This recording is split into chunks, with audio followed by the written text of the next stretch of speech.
Şeraviçizna kılmacakınna Barzak yerin atasa olur canlarım.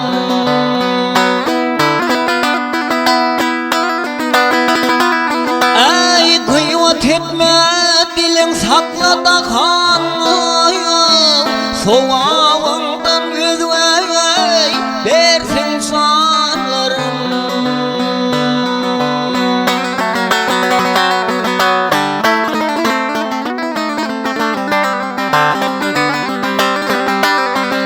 Şeraviçine mi sözler bilmezsin Kıtır geplep İslam'ın dinin sıkırsın. Ey şirin canım özün odu atırsın Onu doğuluk vardır ey bilin sanlarım.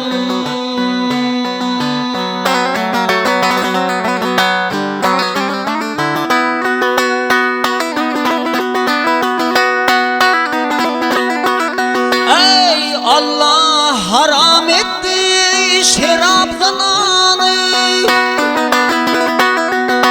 Gel gel arak zananı satın alma öz başına belanı.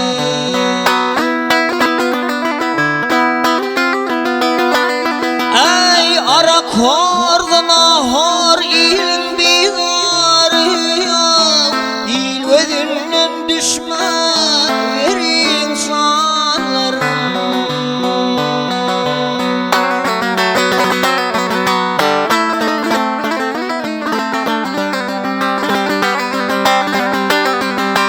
Odu özünü bas ötmese ile eden zadına gelir özüne.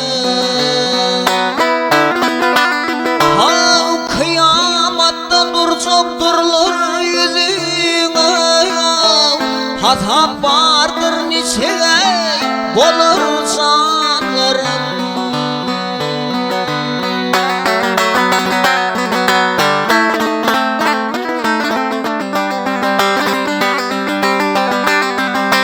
Hile edip haram yola girmese Sövdöverler ilhakını ilmese. Ey Muhammed'dir munda kaydı vermese Soğağından alırlar onu canlarım.